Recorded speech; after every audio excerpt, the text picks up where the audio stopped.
Kidney సమస్యలతో బాధపడుతున్నారా? కిడ్నీలో స్టోన్స్ అసలు ఎందుకు వస్తాయి? కిడ్నీ ప్రాబ్లమ్స్ రాకుండా తీసుకోవాల్సిన జాగ్రత్తలేంటి? వీటి కోసం ఎన్ని ట్రీట్మెంట్స్ తీసుకున్నా ఫలితం లేకుండా పోతోందా?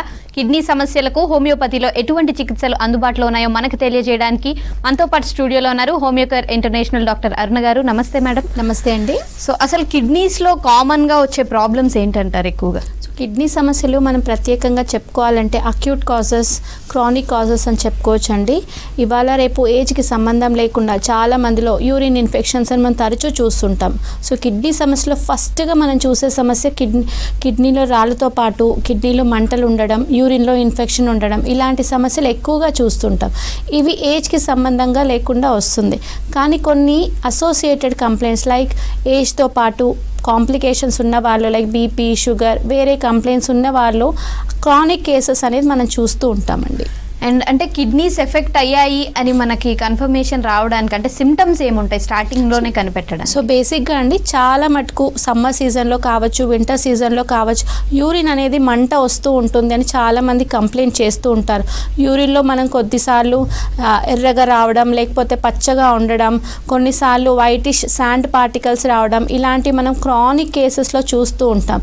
సో ఇలాంటి కాజెస్తో పాటు కొంతమంది కాళ్ళు వాపులు, ఇలాంటి కంప్లైంట్స్ చూస్తుండడం వల్ల మనం కేఎఫ్టీ, కిడ్నీ ఫంక్షనింగ్ టెస్ట్ కావచ్చు, సీరం క్రియాటినిన్, అబ్డామిన్ స్కాన్, ఇలాంటి పరీక్షలు మనం చేయించుకున్నట్లయితే కిడ్నీ సమస్యలు ఉన్నాయా లేదా అని మనం తెలుసుకోవచ్చు. కానీ కొందరిలో ఏ ప్రాబ్లమ్స్ లేకపోయినా కూడా స్కాన్ చేయించేంత వరకు కిడ్నీ ప్రాబ్లం ఉందా లేదా అని మనం తెలుసుకోలేం.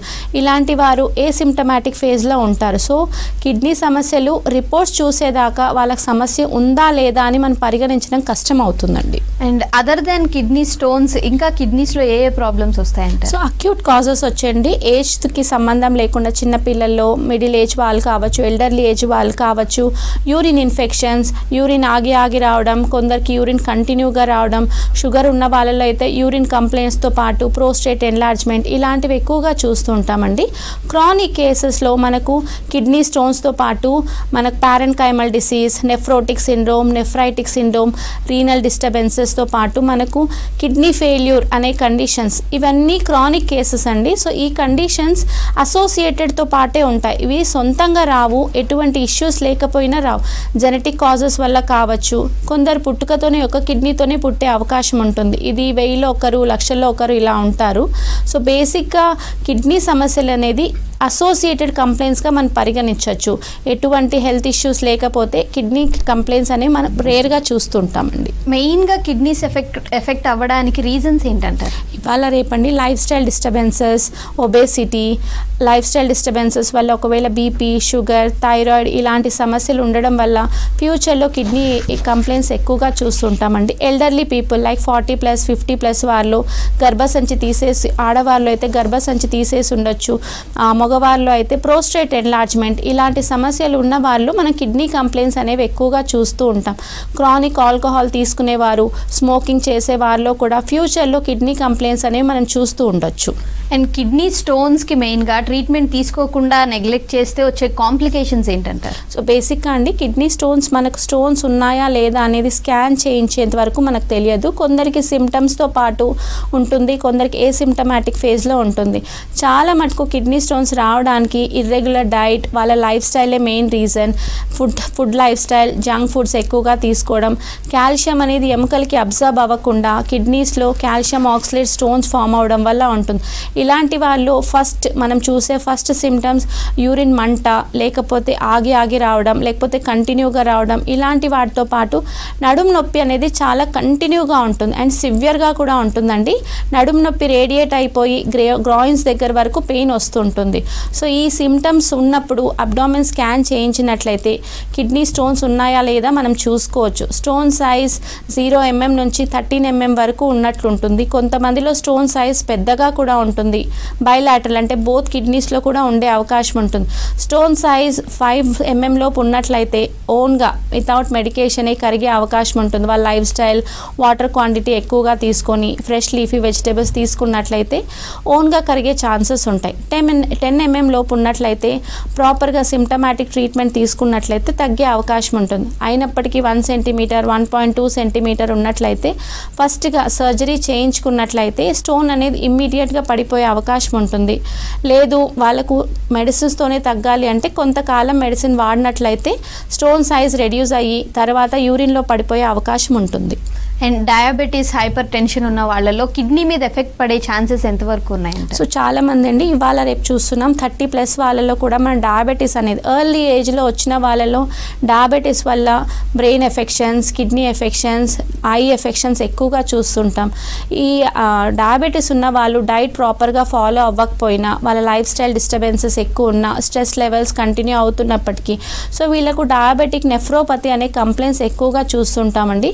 సో మామూలుగానే డయాబెటీస్ ఉన్న వాళ్ళకు యూరిన్ అనేది తరచూ వస్తుంటుంది, వాటర్ దాహం ఎక్కువ అవుతుంటుంది కాబట్టి యూరిన్ ఫంక్షనరీ డిస్టర్బెన్సెస్ అవుతూ ఉంటాయి. సో వీళ్ళకు యూరిన్ ఎక్కువగా రావడం, కొంత మందంగా ఉండడం, షుగర్ కూడా యూరిన్లో డిటెక్ట్ అవడం, ఇలాంటి సమస్యలతో పాటు వాళ్ళు ప్రాపర్గా షుగర్ లెవెల్స్ మెయింటైన్ చేయకపోయినట్లయితే ఫ్యూచర్లో కిడ్నీ ఫెయిల్యూర్ అనే అవకాశం కూడా ఉంటుంది. So nephrotic syndrome, renal parenchymal changes అంటారు. సో కిడ్నీలో ఉన్న సెల్స్, నెఫ్రాన్ సెల్స్ అనేది డ్యామేజ్ అవ్వడం స్టార్ట్ అవుతూ ఉంటుందండి.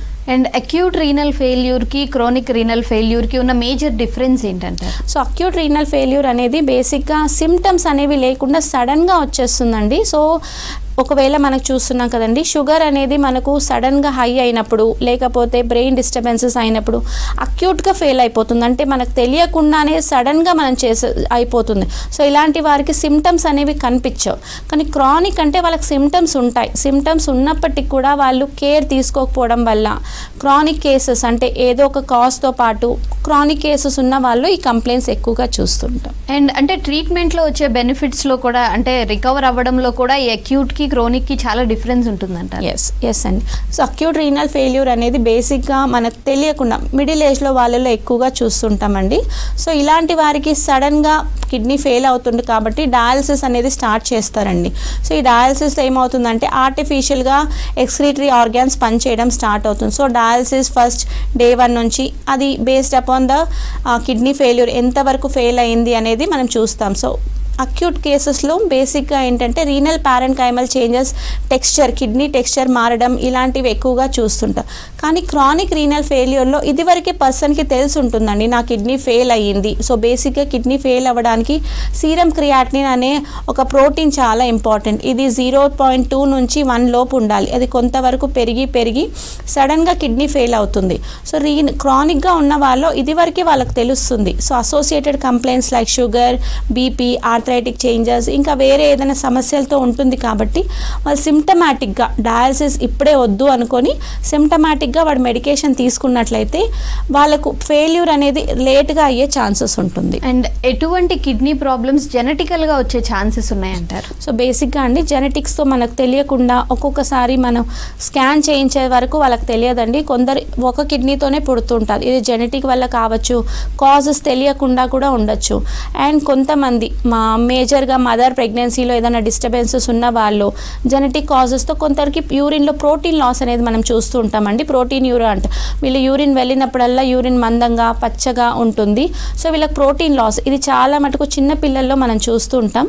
ఈ కంప్లైంట్స్ లేనట్లయితే వాళ్ళకి జెనెటిక్ కాజ్ ఉన్నప్పటికీ కూడా 30+ తర్వాత కొన్ని కాజెస్ డిటెక్ట్ అవుతుంటాయి. క్రానిక్ ఆల్కహాల్, స్మోకింగ్ చేసే వాళ్ళు ఇలాంటివి ఎక్కువగా చూస్తుంటాయి. Even renal parenchymal changes, kidney size, texture change అవ్వడం ఏజ్తోనే ఉంటుంది. కానీ పుట్టుకతో ఉన్నా కూడా ఏజ్ తర్వాత కనిపెట్టే అవకాశం ఉంటుంది. అండ్ కిడ్నీ స్టోన్స్ ఉన్న వాళ్ళల్లో లోవర్ అబ్డామెన్లో పెయిన్ రావడం అనేది జరుగుతుంది. అది కిడ్నీ స్టోన్స్ వల్లే వస్తుంది అనేది ఎలా తెలుసుకోవచ్చు అంటారు? సో బేసిక్గా అండి arthritic pain, muscular pain, kidney వల్ల వస్తున్న పెయిన్ కొద్ది వరకు సిమ్టమ్స్ సేమ్గా ఉంటాయి. కానీ మనం వాళ్ళు చెప్పే దాన్ని బట్టి అది కిడ్నీ వల్ల వస్తుందా పెయిన్ లేకపోతే ఆర్థరైటిస్ పెయిన్ అని మనం చెప్పుకోవచ్చు అండి. బేసిక్గా మస్కులర్ పెయిన్ అంటే కండరాల నొప్పి అనేది ఎక్కడ కండ పట్టేస్తుందో అక్కడ మాత్రమే నొప్పి వస్తుంటుంది. సేమ్ అదే లుంబార్ స్పాండిలైటిస్ కావచ్చు, సర్వైకల్ స్పాండిలైటిస్ కావచ్చు, సయాటికా పెయిన్, ఇలాంటివన్నీ ఆర్థరైటిస్తో కూడుకున్న పెయిన్స్ కాబట్టి మనం పెయిన్ కిల్లర్ తీసుకున్నట్లయితే పెయిన్ తగ్గిపోతుంది. లేదంటే కొంతవరకు రెస్ట్ తీసుకున్న పెయిన్ వర్క్ చేయడం వల్ల వస్తుంది కాబట్టి ఆ వర్క్ రెడ్యూస్ చేసిన క్వాలిటీ ఆఫ్ వర్క్ రెడ్యూస్ చేసినట్లయితే పెయిన్ తగ్గిపోతుంది. కానీ కిడ్నీ సమస్యలు, ఫర్ ఎగ్జాంపుల్ రీనల్ క్యాల్కులై యూరిన్లో పడిపోయేటప్పుడు కానీ, సైజ్ చేంజ్ అయినప్పుడు కానీ పెయిన్ చాలా సివియర్గా ఉంటుందండి. సో పెయిన్ కిల్లర్ వేసుకున్నప్పటికీ కూడా వీళ్ళకి పెయిన్ అనేది రెడ్యూస్ అవ్వదు. వాళ్ళకు లోవర్ అబ్డామెన్ వెనక నుంచి పెయిన్ కంటిన్యూ అయ్యి గ్రాయిన్స్ దాకా అంటే తొడల దగ్గర వరకు పెయిన్ కంటిన్యూగా ఉంటుంది. సో పెయిన్ కిల్లర్ వేసుకున్నప్పటికి కూడా వాళ్ళకు పెయిన్ అనేది తగ్గదు. యూరిన్ వచ్చినప్పుడు ఇంకా చాలా సివియర్గా పెయిన్ ఉంటుందండి. అండ్ అంటే కిడ్నీ స్టోన్ ఏ సైజ్ వరకు ఉంటే హోమియోపతిలో ట్రీట్మెంట్ తీసుకోవచ్చు అంటారు? సో బేసిక్గా అండి కిడ్నీ స్టోన్స్ 1 mm దగ్గర నుంచి 10 mm వరకు స్టోన్ అనేది చాలా గ్రాడ్యువల్ ప్రాసెస్లో తగ్గే అవకాశం ఉంటుందండి. కొందరికి బైలాటరల్ కిడ్నీ స్టోన్స్ 1 mm చాలా ఉంటాయి, 2-3 mm వరకు చాలా ఉంటాయి. ఇలాంటి స్టోన్స్ బేసిక్గా వితౌట్ మెడికేషనే వాళ్ళ లైఫ్ స్టైల్ చేంజ్ చేసుకొని బాగా వాటర్ తీసుకున్నట్లయితే యూరిన్లో పడిపోయే అవకాశం ఉంటుంది.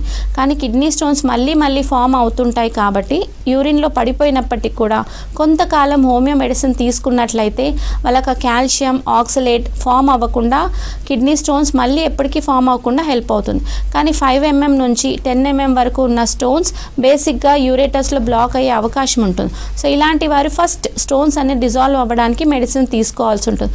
వీళ్ళకి సర్జరీ అవసరం పడదండి. సో వీళ్ళు మెడిసిన్ తీసుకున్నట్లయితే స్టోన్స్ డిజాల్వ్ అయ్యి యూరిన్లో పడిపోయే అవకాశం ఉంటుంది. కానీ 1 cm, 1.2, 1.3, 15 mm వరకు స్టోన్ ఉండే అవకాశం ఉంది.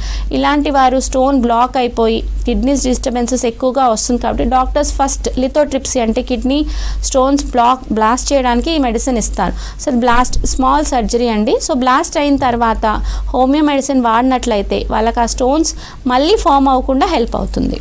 అండ్ డయాలసిస్ మీద ఉన్న పేషెంట్స్ కూడా హోమియోపతి మెడిసిన్ వాడొచ్చు అంటారా?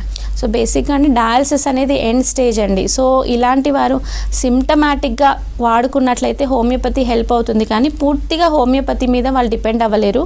వాళ్ళు ఎప్పటికీ allopathy medicine serum creatinine monthly once check చేయించుకుంటూ హోమియో వాడినట్లయితే రిజల్ట్స్ అనేవి బెటర్గా ఉంటాయి. కానీ పూర్తిగా హోమియోపతి వర్క్ అవుతుందని నేను చెప్పను. అండ్ అంటే లాంగ్ టర్మ్ కిడ్నీ ఫెయిల్యూర్ ఉన్న వాళ్ళు, అంటే అలోపతి మెడిసిన్ మీద ఉన్న వాళ్ళు ఒక పక్క అలోపతి మెడిసిన్ వాడుకుంటూ కూడా హోమియోపతి వాడొచ్చు అంటారా? ఎస్ అండి. బేసిక్గా ఇవాళ రేపు లైఫ్ స్టైల్ డిస్టర్బెన్సెస్ వల్ల తెలిసి కొందరికి తెలియక కొందరికి కిడ్నీ ఇష్యూస్ వస్తున్నాయి. సో ఎస్పెషలీ హైదరాబాద్లో ఉండే వాళ్ళలో డయాబెటీస్ అనేది మనం ఎక్కువ చూస్తుంటామండి. సో డయాబెటీస్ ఉన్న వాళ్ళు కిడ్నీ సమస్యల్లో ఫ్యూచర్ వస్తుంది. సో ఇలాంటి వారు ఇంగ్లీష్ మందులు షుగర్ కంట్రోల్ చేస్తూ కొందరికి కంట్రోల్ అవ్వకపోతే హోమియోపతి మెడిసిన్స్ యూజ్ చేసినట్లయితే కిడ్నీ సమస్యలు ఫ్యూచర్లో రాకుండా ఎటువంటి డయాబెటిక్ నెఫ్రోపతి ఇలాంటి సిమ్టమ్స్ లేకుండా మనం చూసుకోవచ్చు. బేసిక్గా కిడ్నీ సమస్యలని అక్యూట్ కాజెస్తో మనం చూస్తూ ఉంటాం.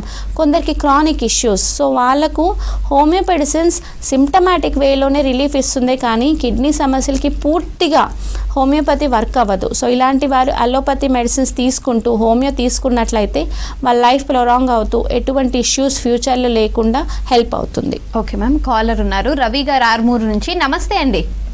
నమస్తే సార్. ఓకే, మీ ప్రాబ్లం ఏంటో చెప్పండి మేడంతో. నాకు 3 months బ్యాక్ నుంచి నేను టెస్ట్ చేసుకుంటే షుగర్ వెళ్ళింది మేడం. ఓకే. 286 వచ్చింది. ఓకే. ఫాస్టింగ్ లో. ఇప్పుడు మెడిసిన్ ఏమైనా వాడుతున్నారండి? అయితే నేను ట్రీట్మెంట్ కి ఒక మా లోకల్ ఆర్మూర్ అనే సిటీ ఉంటది తాలూకా, అక్కడికి వెళ్తే మేడం ఒక 1 month కోర్స్ ఇచ్చిందండి. ఓకే. టాబ్లెట్. మళ్ళీ షుగర్ టెస్ట్ చేయించారా? వాడుతున్నాను ఇప్పుడు. ఫస్ట్ టైం అండి, అది ఇంతవరకు లేదు నాకు. ప్రతి ఇయర్ నేను షుగర్ టెస్ట్ చేయించుకుంటూనే ఉంటాను. మీ పేరెంట్స్లో ఎవరికైనా ఉందా షుగర్? మేడం లేదు మేడం. ఓకే. బేసిక్గా ఒక్కొక్కసారి స్ట్రెస్ వల్ల sugar levels up and down అవుతూ ఉంటాయండి. సో కంటిన్యూగా 3 months మెడికేషన్ వాడండి. ఒకసారి HbA1c టెస్ట్ చేయించండి. అది 7 లోపు ఉన్నట్లయితే మీ regular lifestyle, food changes, walking ఇలాంటివి చేసుకున్నట్లయితే షుగర్ కంట్రోల్ అవుతుందండి. ఫర్దర్ ఎటువంటి కాంప్లికేషన్స్ లేకుండా ఉంటుంది. ఇవాళ రేపు జెనెటిక్ కాజెస్ లేకపోయినా స్ట్రెస్ తోటి, లైఫ్ స్టైల్ డిస్టర్బెన్సెస్ తోటి every person is getting sugar అనేది మనం చూస్తున్నామండి. సో వరి అవ్వకుండా దానికి తగ్గట్టు కరెక్ట్గా ప్రాపర్గా మెడిసిన్ వాడినట్లయితే కాంప్లికేషన్స్ అనేవి రాకుండా ఉంటాయి. అండ్ అంటే రీనల్ ఫెయిల్యూర్ అయిన వాళ్ళలో ఏ స్టేజ్ వరకు హోమియోపతి ట్రీట్మెంట్ తీసుకోవచ్చు అంటారు? సో బేసిక్గా ఏంటంటే రీనల్ చేంజెస్ చాలా మటుకు 3rd to 4th గ్రేడ్లోనే తెలుస్తుందండి. సో కిడ్నీ ఇష్యూస్ ఉన్నాయని పర్సన్కి ఫస్టే తెలియదు. సో వాళ్ళకు కాంప్లికేషన్స్తో పాటు చాలా సివియర్ కండిషన్స్ ఉంటేనే మనం స్కాన్కి కానీ ఫర్దర్ సీరం క్రియాటినిన్ ఇలాంటి టెస్టులు చేయిస్తూ ఉంటామండి. సో గ్రేడ్ 1 ప్యారెన్కైమల్ చేంజెస్ కావచ్చు, గ్రేడ్ 2 ప్యారెన్కైమల్ చేంజెస్ కావచ్చు. చేంజెస్ని మనం స్టాప్ చేయొచ్చే కానీ ఫర్దర్ ఉన్న చేంజెస్ని మనం ఏం చేయలేం. ఎందుకంటే ఎపిథీలియల్ టిష్యూ ఆల్రెడీ డ్యామేజ్ అయి ఉంటుంది, వీళ్ళకు కిడ్నీ టెక్స్చర్ ఆల్రెడీ డిస్టర్బ్ అయి ఉంటుంది. సో ఇలాంటి వారు సిమ్టమాటిక్గా అలోపతితో మెడిసిన్స్తో పాటు హోమియోపతి యూజ్ చేసినట్లయితే వాళ్ళకు రిలీఫ్ అనేది ఉంటుంది, కానీ పూర్తిగా కిడ్నీ సమస్యలు ఒకసారి వచ్చాయంటే అవి తగ్గవు. సో బేసిక్గా ఏంటంటే కిడ్నీ సమస్యలు చాలా మటుకు ఎండ్ స్టేజ్లోనే తెలుస్తూ ఉంటాయి. సో ఎండ్ స్టేజ్ వరకు తెలియకూడదంటే మన లైఫ్ స్టైల్ మోడిఫికేషన్, దాంతోపాటు junk foods, especially night shift చేసేవాళ్ళు, ప్రాపర్గా తీసుకునే వాళ్ళు, ఆల్కహాల్ కన్జంప్షన్స్ ఇలాంటివన్నీ అవాయిడ్ చేసినట్లయితే కొద్ది వరకు సమస్య ముందుగానే మనం తెలుసుకోవచ్చు. అండ్ అంటే రీనల్ ఫెయిల్యూర్ ఉన్న వాళ్ళలో చాలా సిమ్టమ్స్ ఉంటాయి, అంటే డైజెస్టివ్ సిస్టమ్ మీద ఎఫెక్ట్ అయింది కానీ. సో ఈ సిమ్టమ్స్ని కూడా హోమియోపతి ద్వారా ట్రీట్ చేస్తారా? ఎస్ అండి. సో రీనల్ ప్యారెన్కైమల్ చేంజెస్ ఉన్న వాళ్ళు, క్రానిక్ కిడ్నీ ఫెయిలియర్ ఉన్న వాళ్ళు major organs like digestive system కావచ్చు, హార్ట్ ఫంక్షనింగ్ కావచ్చు, యూరినరీ ఆర్గాన్స్ ఇవన్నీ డిస్టర్బ్ అవ్వడం స్టార్ట్ అవుతాయండి. వాళ్ళు మల్టిపుల్ అలోపతిక్ మెడిసిన్స్ యూజ్ చేస్తూ ఉంటారు కాబట్టి వాళ్ళకి ఫర్దర్ కాంప్లికేషన్స్ పెరిగే అవకాశం ఉంటుంది. సో ఇలాంటి వారు అలోపతి మెడిసిన్స్తో పాటు హోమియో మెడిసిన్ యూజ్ చేసినట్లయితే వాళ్ళ షుగర్ లెవెల్స్ ఒకవేళ ఉన్నట్లయితే కంట్రోల్ అయ్యే అవకాశం ఉంటుంది. సైడ్ ఎఫెక్ట్స్ అనేవి ఏమీ ఉండవండి. అండ్ మెయిన్గా అంటే అలోపతిలో సైడ్ ఎఫెక్ట్స్ ఎక్కువ ఉంటాయి కాబట్టి హోమియోపతికి చాలామంది ఆప్ట్ చేస్తుంటారు. సో హోమియోపతి అలోపతి వాడుతున్నప్పుడు ఆ సైడ్ ఎఫెక్ట్స్ ఎంతవరకు కంట్రోల్ అవుతాయి అంటారు? ఎస్ అండి. బేసిక్గా నిమ్మాలని చాలా మంది చూస్తున్నాం, చాలా మటుకు కొంత పెయిన్ ఉండగానే పెయిన్ కిల్లర్స్ యూస్ చేస్తూ ఉంటారు. కోల్డ్ వచ్చింది, కాఫ్ వచ్చింది అంటే యాంటీబయాటిక్స్ అనేది ఎక్కువగా యూస్ చేస్తుంటారు.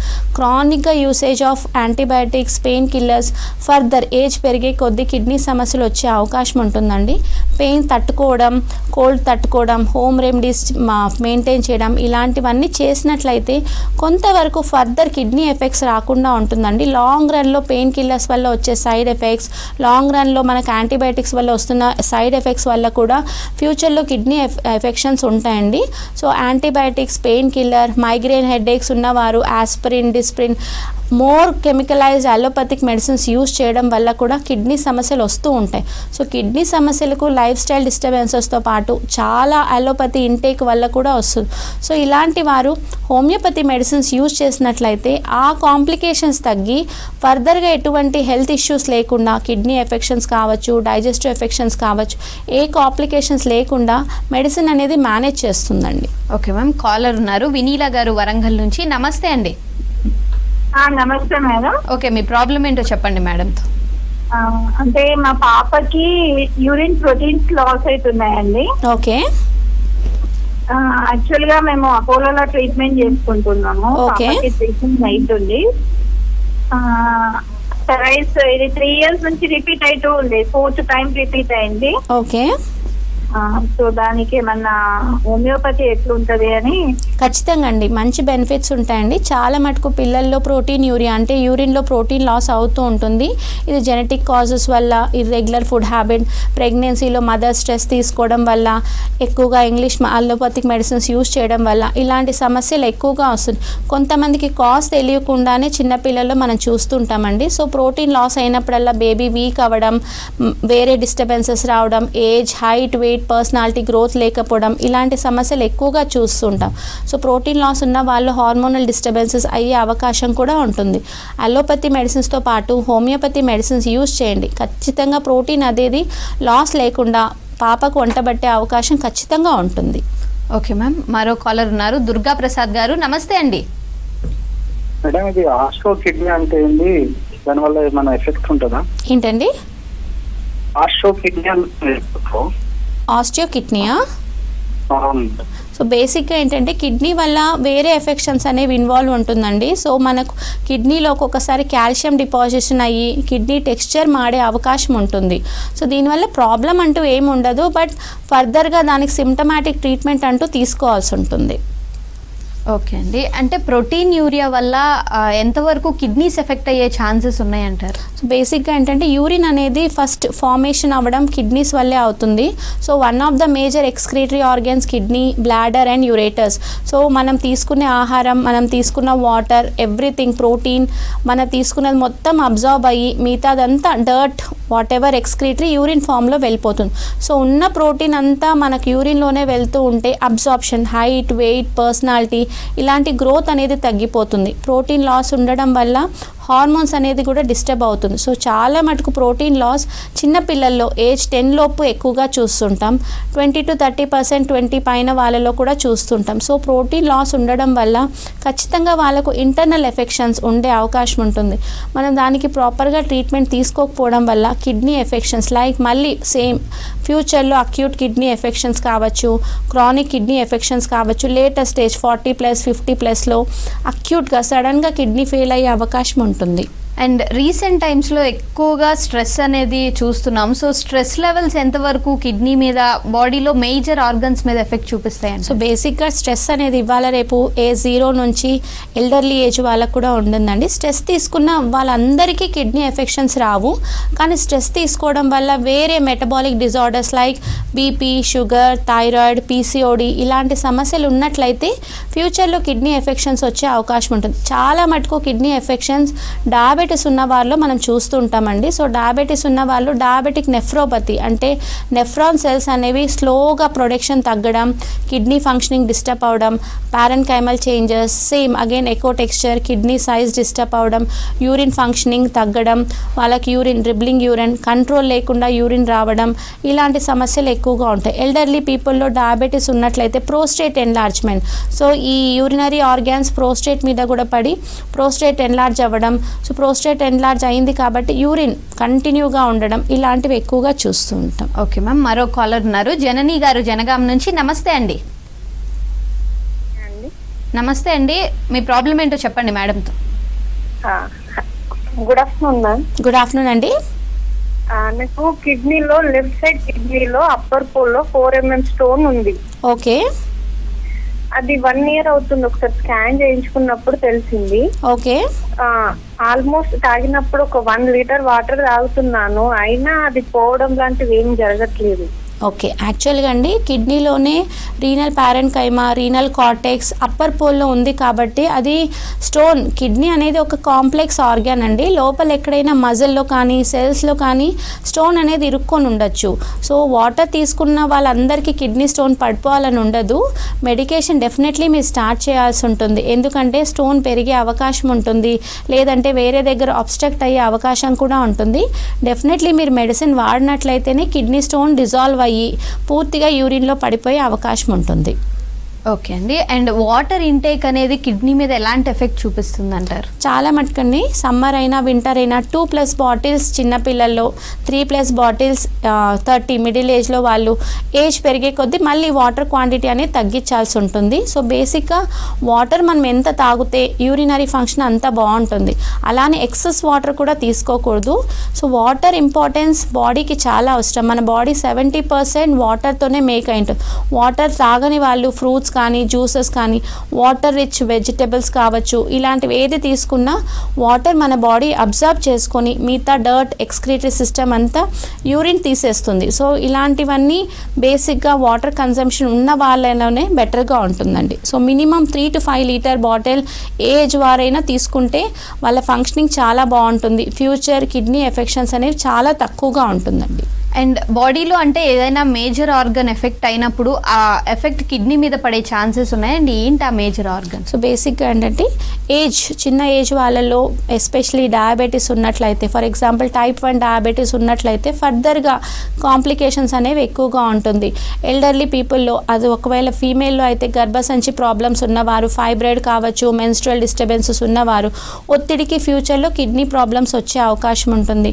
అదే మేల్ పర్సన్లో ప్రోస్టేట్ ఎన్లార్జ్మెంట్ ఉన్న వాళ్ళలో కూడా కిడ్నీ ఎఫెక్షన్స్ మనం ఎక్కువగా చూస్తుంటామండి. తదుపరి బేసిక్ గ్యాస్ట్రిక్ కంప్లైంట్స్ ఉన్న వాళ్ళలో కూడా యూరిన్ కంప్లైంట్స్ చూస్తుంటాం. సో మేజర్గా బాడీలో ఉన్న ప్రతి ఒక్క ఆర్గాన్ డిస్టర్బెన్సెస్ వల్ల కిడ్నీ అనేది ఎఫెక్ట్ అవుతూ ఉంటుంది. థ్యాంక్ యూ సో మచ్ అరుణ గారు. ఇది వాళ్ళ good health. Stay tune to V6 news.